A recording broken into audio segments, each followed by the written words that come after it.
Hi folks, you're with Tacitus today, your pushback channel, and thank you for joining this live stream.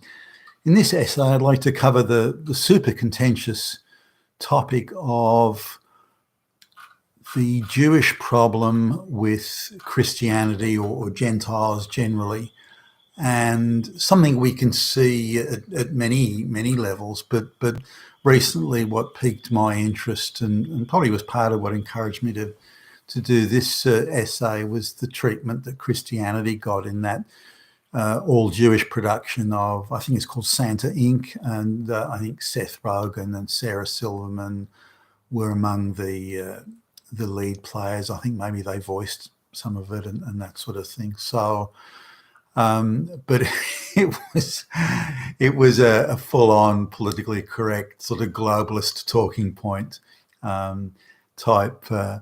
type exercise, and denigrated Christians, Christianity, Christian symbols, Christian myths, and so on. Now, if the same thing was done, say, Gentile Christians did the same thing to, Hannukkah or Passover or some of the great, Jewish religious icons, then you can imagine it would be international headlines: white supremacists, Nazis, fascists, the Holocaust. It would all come out. And but if these attacks against Christians are carried out, then Christians are meant to accept it.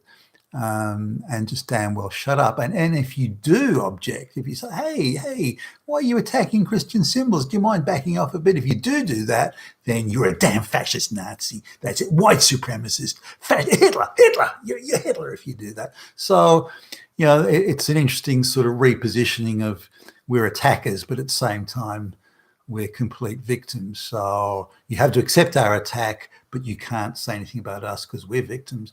And it's quite a childlike sort of thing. Now, in Australia, the idea of whether someone's Jewish or not is not a big deal. Nothing like the hysteria in the United States. The big Jewish thing there is I always found that surprising. Not that it's 100% irrelevant here, but it hardly ever comes up. I can think of maybe just a few times in my life that I've come across as an issue, and it's typically been introduced by other people, not me. Now, I've hired Jewish people and been hired by them, and always got on well. Maybe they see me as a fellow outsider or something. I don't know, but and I've always admired. Not always, many of them anyway. I've admired their intellect and their sharpness and the incredible gift of foresight that I certainly don't possess, or not to the extent that they have it, or the ones that I've met rather have it. That doesn't mean that there haven't been ideological sort of fanatics or something. There have been. Now, one thing has sort of got me that if you look at the Jewish population of the world, I mean, nearly all of them are in the Western world, or, amongst white people. So not all, but nearly all. If you look at the proportion of the Jewish population, they're incredibly overrepresented in revolutionary activity. And if you look at all the anti-Christian propaganda, anti-Christian rhetoric, anti-Gentile rhetoric, all that sort of stuff, you're looking at a huge proportion of the people pushing that are Jewish. And many of them come from activist families. And now, Jews are on both sides of the argument. It's not all one side, but if you look at the amount of Jews that are on the side of that are you'd say would be nationalists, like they say they're Americans first and Jewish second or something like that, then the proportion is far smaller than it is on the I'm Jewish first and American second or something like that. Now, there are guys on the nationalist side. I'm just a couple of names off the top of my head, like Dave Rubin, Mark Levine, and there are others that I can't think of. But on the anti-Gentile, sort of anti-nationalist side, there are vast numbers of Jewish people, and folks like Seth Rogen and Sarah Silverman, some may say, are vehemently anti-Gentile, and anti-borders, and they're the ones to sort of run around screaming that any sort of ID for voting is fascism, and Hitler would do it, and that sort of stuff. And they invoke Hitler so readily that it's hard to believe that they even believe it. But this is something that sort of got me. Now this goes back some way. If you look at the activists in the earlier period of Marxism, and particularly sort of following the Das Kapital, Karl Marx's Das Kapital, because Communist Manifesto came out, I think, in 1848, 1849, and Das Kapital came somewhat later. In fact, some of it after Marx's death. So if you look at those early activists in that area, Marx was Jewish, of course, as was Engels, his confederate there. They were those early activists for socialism and international socialism and the communism and the communes, all that sort of stuff. They were overwhelmingly Jewish. Now, if you look at the end of World War I and the activists running around Europe who were pushing revolution at the time, whether it be in Germany or elsewhere, they were overwhelmingly Jewish. Not all of them, but overwhelmingly Jewish. Many of them were gay and lesbian, so just adding an extra sort of layer to their outsider status. Examples of this being in Germany, Rosa Luxemburg, the lesbian teacher, and Karl Liebknecht and others. And if you look at some of the key movers and shakers in the Russian Revolution, the Bolshevik Revolution, Bolsheviks being the party, but it was a communist armed revolution, and you look at guys like Leon Trotsky, or I think his real name was Schreiber.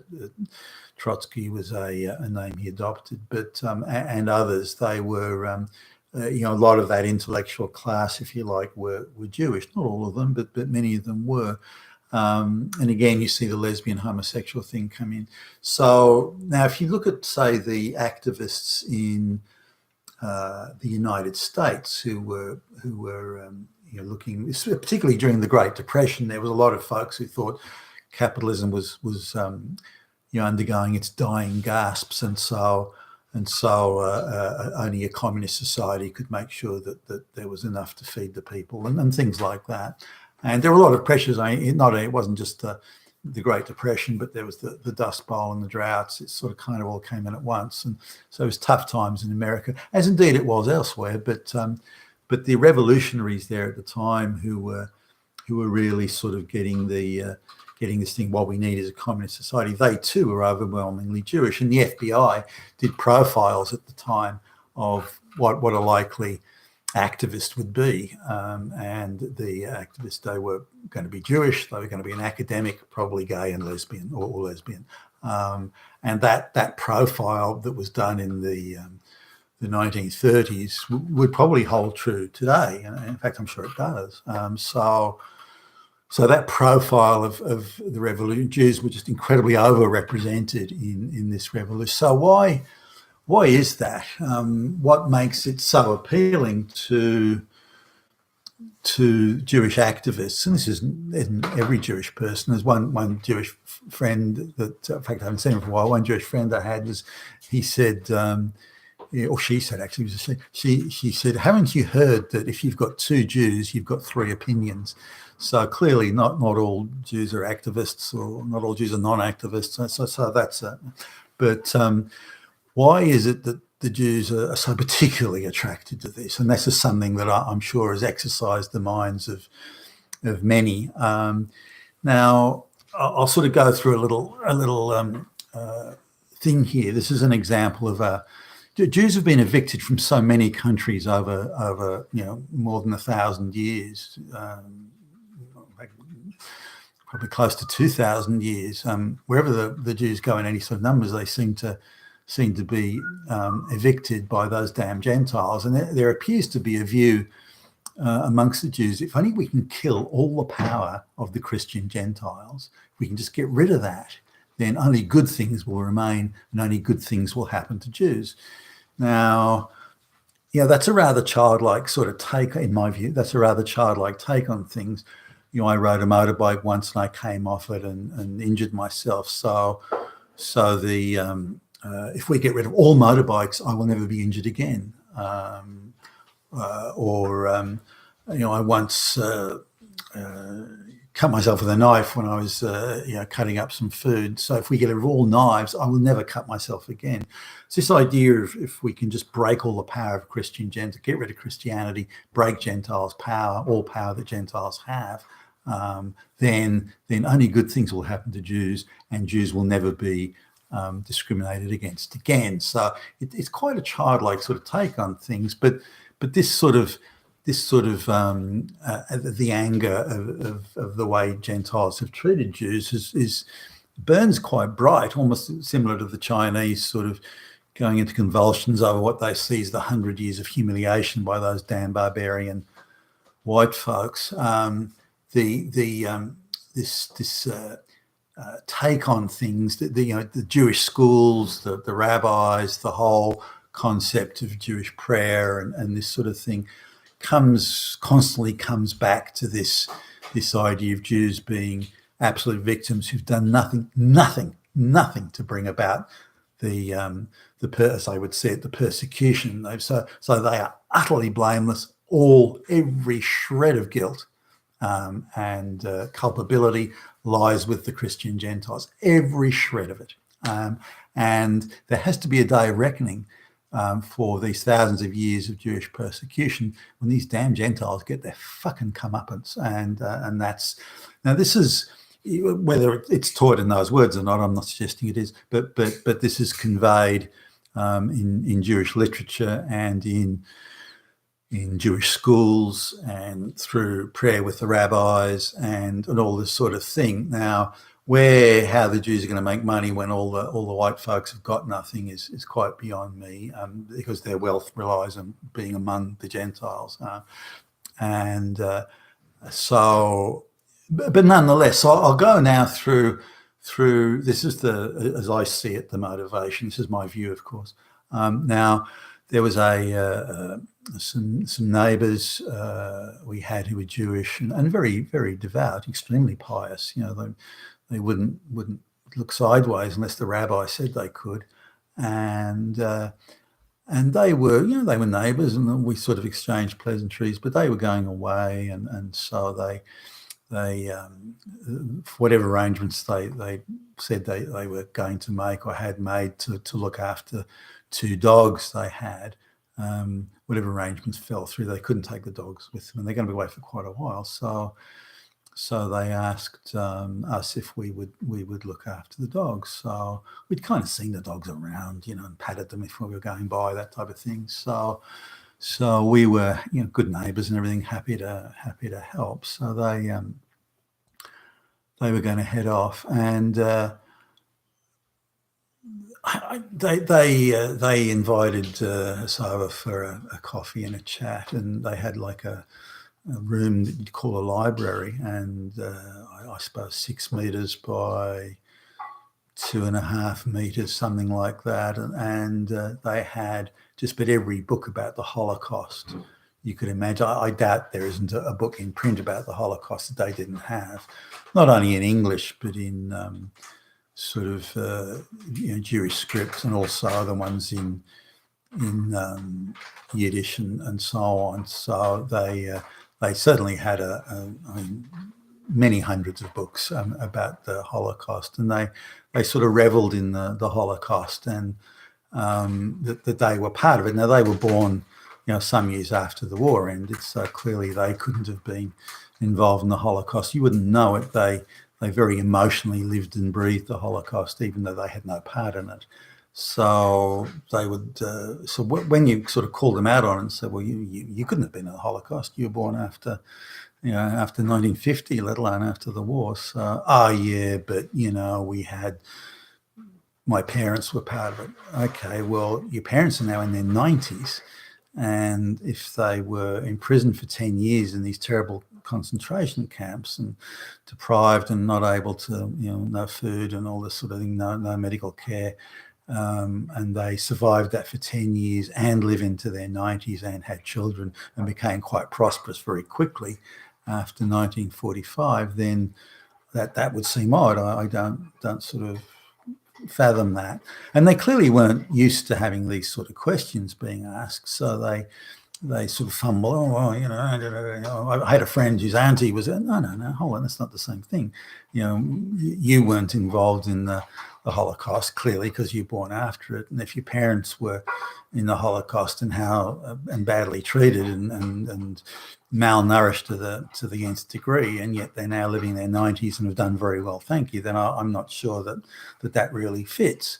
So then they sort of engage in all sorts of obfuscation and umming and ahhing, and there's a thought that by simply invoking the word Holocaust, that it'll sort of, everyone has to now be silent. You can't say or do or question anything or talk about anything. I've said the word Holocaust and the Holocaust, and that's it. You're finished. You can't talk about it. Now I sort of didn't buy that, and thought, well, if you have been involved, fine, then that's great. If you lost your parents, I say, well, I understand that, but your parents couldn't have died then because you were born 7 years or 6 years or something after the war ended, so clearly they didn't die. And then you sort of, it comes out that, oh, well, we actually weren't in the concentration camps, but we could have been. We know people who were. We know people whose relatives died. But do you directly know anyone? Who? Well, kind of not really. But that doesn't matter. So they're taught about all persecution of Jews. They're talked about as if it's a personal attack on them. It happened to them right now, here, today. Not centuries ago or decades ago or 1,000 years ago. It happened to them, right? And that's how the narrative, the very emotive narrative, is fashioned for Jewish people. So no wonder they sort of believe activism. Now, part of this I'm not sure I'd call it training necessarily, but it can't be far off. Part of the activism is that it's every Jewish person's role. So I understand they're taught every Jewish person's role to make the world a better place, and there can't be anything wrong with that. Gee whiz! But what does better place mean? Well, it means taking away all the power the Gentiles have, those damn Christians. If we can crush the Gentiles, crush the Christians, then the world will automatically be a better place. Then we've done our job. We've done something good. We've done something virtuous and worthwhile, and that's what we're trying to do. And that's what we need to do. That's what we must do. That's what we're required to do. And this is very much a theme that as far as I can detect, at least in my view, runs through the general sort of Jewish educational narrative. Now, if you look at the various comments of Christian Gentiles throughout history, they comment about the certain behaviours that Jewish people have that I'm sure were part of what got them into conflict with the local Gentiles, who were always in the majority. Now, just on these, so looking after the dogs for the Jewish people, so they're about to head down just about to head off on their vacation, and so it's, oh, by the way, look, we didn't have time to buy food for the dogs. Could you take care of that? And so why don't you order it online or something? Why don't you leave us some money? Because it's like a few $100s or something. So, look, haven't got any money on me. I haven't got time to do it online. Can you take care of it? We'll fix you up when we get back. So, oh, well, okay. It's hardly a king's ransom, for goodness sakes. All right, then. Well, and just as they get in their car, it's, oh, by the way, can you take care of the garden? By the way, can you clean the swimming pool? If you have a swim in the pool, that's fine. Look, could you look after fruit trees? And you're welcome to any fruit on the tree. And this was just as they're heading off. Now, that wasn't something we'd sort of agreed to do or wanted to do, but good neighbours. And I thought, I didn't think much of this dropping that stuff at the last minute. I thought, nah, that's bullshit. But anyway, look, it's not a big enough deal to worry about it. So we'll do it. So anyway, off they go, and they turn up. But when they come back, say, okay, well, it was $342 for dog food, because they want to top of their own stuff. $340 for dog food, and And so, oh, look, I haven't got any cash on me. Yeah, look, why don't you come around? I mean, we're going to be busy for a few days. Why don't you come around next week? And they want to do an inspection of the place that was, it was almost like we were their servants. And I didn't quite appreciate that. I mean, we agreed to help, to be good neighbours, and nothing more than that. So anyway, they then said, well, look, there's some bugs on the fruit trees.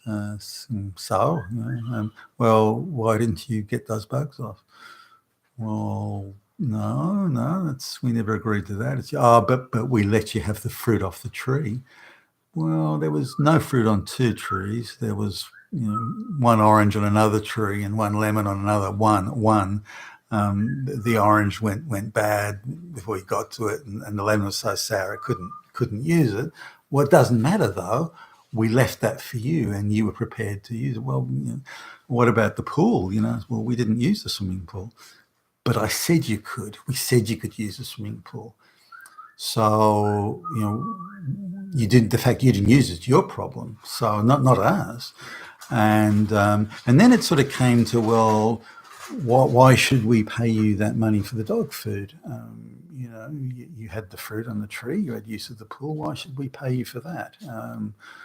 It's sort of like we're now victims. Why are you trying to make us pay it? We're victims now. Why are you making such a fuss over this? Well, why are you?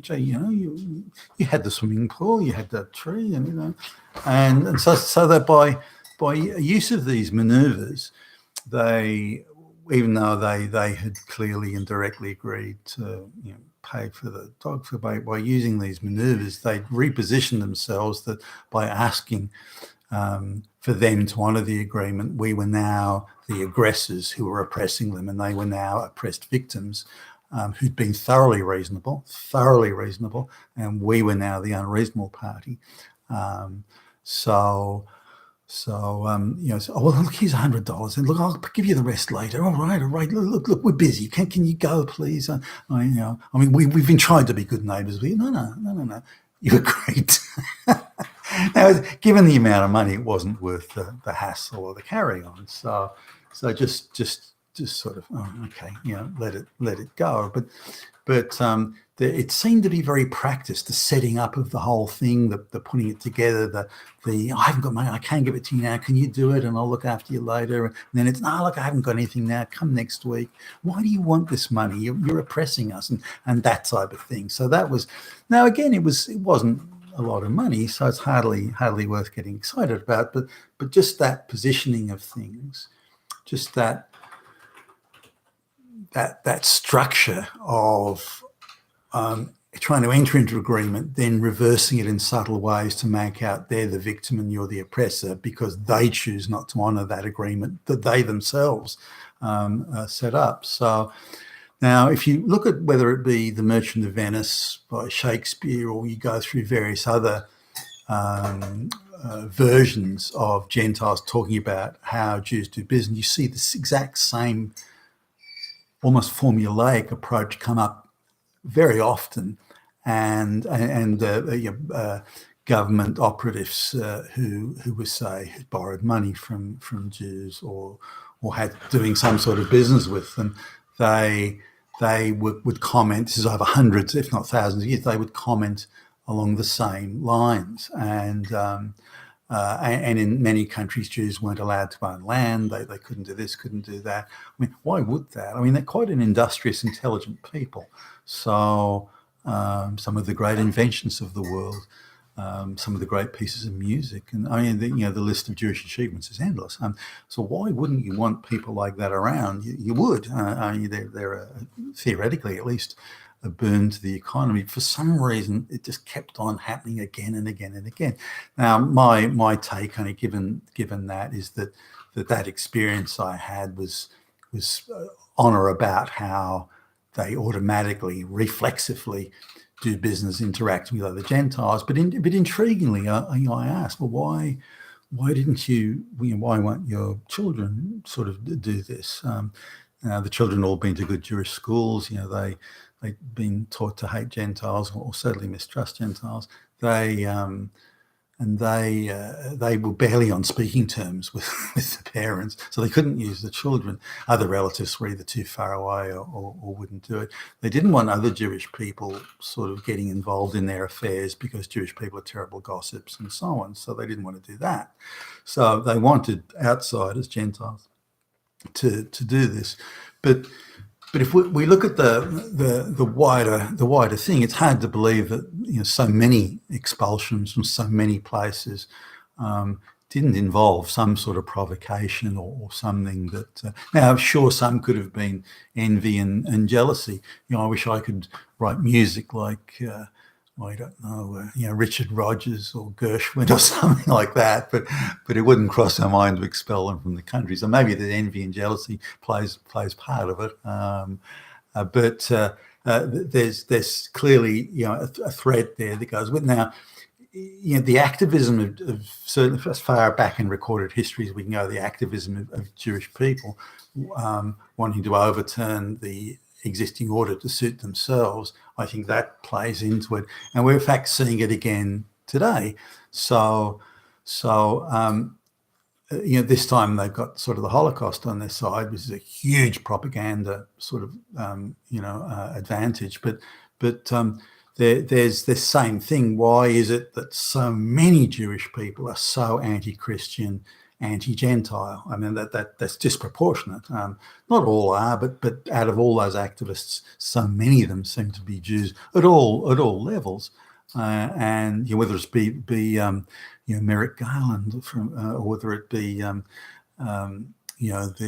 what's the name, Gigi Sohn to go for I think it's the FCC. Why is it that so many activists are so committed to destroying Gentile society in any and every way possible, whether it's attacking Christianity, the Santa Inc. thing, or also that to corrupt and make dysfunctional every Gentile institution. Jews were at the forefront of that. Look at the teachers' unions all around the world, particularly in the United States. I mean, there's Jewish lesbians everywhere you look. So I don't know why that's sort of tolerated when if Passover or Hannukkah or something was attacked, that sort of thing, it would be considered an outrage. It would be anti-Semitism. Hitler is Nazis, and so that's sort of a wider take on things, and that's my view. It's a personal view, but I'd look forward to your comments below. But I think the time when we sit back and accept this is past.